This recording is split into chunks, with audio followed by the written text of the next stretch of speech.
homesickness. The best cure is the people you love and care about. But food is a close second. In Beijing, there's one restaurant Western food lovers are raving about, Alameda. And this is definitely a restaurant that could be in America, in Washington, without any problem, and be the best in town. Great food, great food. It's probably the best in Beijing, if not the best in China, literally. When I came here on the recommendation of That's Beijing, the Insider's Guide, and I've gone to all of their restaurants that have won awards, and this one is the one that I definitely think deserved to win Best Restaurant. Alameda means tree-lined street in Spanish and Portuguese. In this restaurant, the aisles can be international streets, with customers speaking English, French, Arabic, and yes, Chinese too. Alameda offers cutting-edge contemporary cuisine with a Brazilian flair. Why the Brazilian flair? Chef Vivi Gonçalves is from Brazil. She ran successful restaurants in Europe. Then a few years ago, she visited Beijing as a tourist. Inspiration struck soon afterwards. Beijing, Asian, so different, yes, China. The world is here, everybody wants to come to China, what's going on in China. And I think it's the best time for stay here, yes. London is ready, São Paulo is ready, New York is ready, San Francisco is ready. Here you can fly, here you can do what you want. Alameda's signature Brazilian dish is its filet mignon. Peter, may I have the red wine?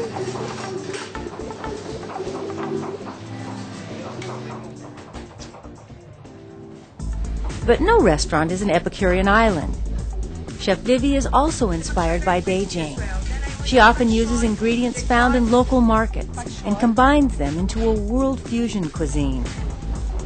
There's French ingredients, Chinese ingredients, mixture. The fusion in the food is matched by a kind of fusion in the way the chefs work in the kitchen. The toughest thing in the Alameda kitchen is communication. Okay, behind you. This one rib is strawberry. Okay, you want some reduction or not? Oli, may I have some potatoes, please? Okay. You must train in English, yes, and I think for them, every day, they are improved their English. Chinese and Brazilian, it's 3 languages inside the kitchen, because my Brazilian chefs don't speak English, they don't speak Chinese. But they work together more than 3 years. It's so funny. You can train, you can understand. Then sometimes I'm cooking, I put some Chinese words and Brazilian words, and then now they speak in Portuguese as well. It's funny, it's funny. Chinese chefs have learned to love ingredients they once found revolting. In the beginning, this Parmesan is terrible, cottage cheese is terrible. Now they enjoy, yes, they are learning, you're learning, yes? I think I like this one cheese. I like this one gorgonzola cheese, I like blue cheese, I love lots of cheese. The magic that happens between people in the kitchen means nothing unless the food delivers the goods. But Alameda has nothing to worry about in that department. Several prominent Beijing magazines have named Alameda the best restaurant in Beijing for 2 years in a row. You don't get those kind of awards just pleasing expatriate Westerners or projecting profit from Olympic revenue. You have to win over the locals as well. About 30% of Alameda's customers are Beijingers. Many experience tastes and ingredients they've never encountered before. Cappuccino canapé from Wang. I think it's a trick. The first thing, they come here because the restaurant is famous nowadays, yes? But after they come, they start enjoy. But they start enjoy because I try to learning how I can cook for them as well. There are some tricks, example, the pasta, the correct way for cook pasta is al dente, for Chinese a little hard, yes. And then you try to do the balance for Chinese, then you cook a little more for them. Try to avoid a lot of cheese, try to avoid a lot of salt. Yes. Whether her customers are local Chinese or Westerners, the reward is the same. Well, I really enjoy when the people, they are eating. I like see their faces, yes. Everybody, they have a problem. I have a problem, you have a problem, everyone, okay? Sometimes you are happy, sometimes you are a little sad, you don't know why. But if you come here, you must be happy. But she has advice for newcomers to Beijing. especially those coming for the 2008 Olympic Games. Don't give in to your homesickness too quickly. First of all, if you come to China, if you travel, okay, please, it's time for learning. Okay, go to Chinese restaurants, need to taste different foods, need to open your mind, your brain, your heart for learning about another culture. Now in Beijing you have plenty of Western food here. You can get your pizza, you can get your McDonald's, you can get your pasta, your filet mignon. But go to Chinese. It's a very good experience. It's unique. 3 years after opening her restaurant, Chef Vivi doesn't get homesick very much, mostly because she's found a new home in an unlikely place. Do you see yourself in Beijing for a long time? Are you now a Beijinger? Yes, I am.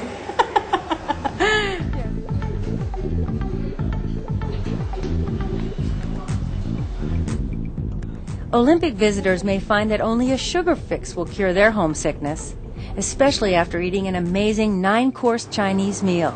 At the end of a meal in China, you might find something lacking, dessert. Historically, Chinese people haven't been big on desserts.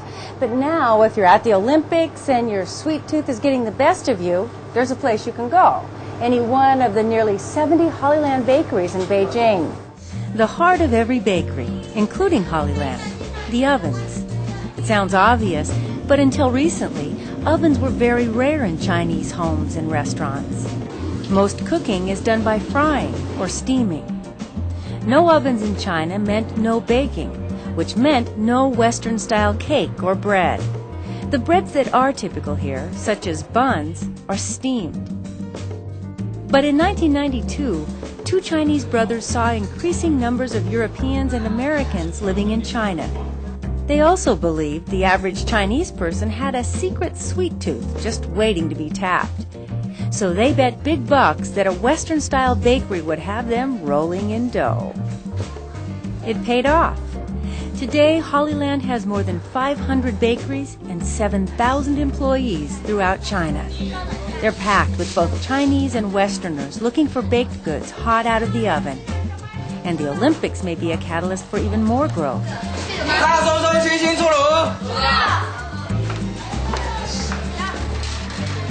Ah, there it is. French bread, cheesecake, chocolate cake, and tiramisu. But wait a minute. Next to these delights, there are things no Western bakery would ever dare to concoct. Stuff like baked fish rolls or spicy meat buns with lettuce inside. What gives? It's Hollyland's strategy of catering to both Westerners and local Chinese. Well, it's not quite like a San Francisco bakery where you can get a fresh loaf of sourdough or a blueberry muffin. But if you choose wisely, you should find a temporary cure for your homesick sweet tooth.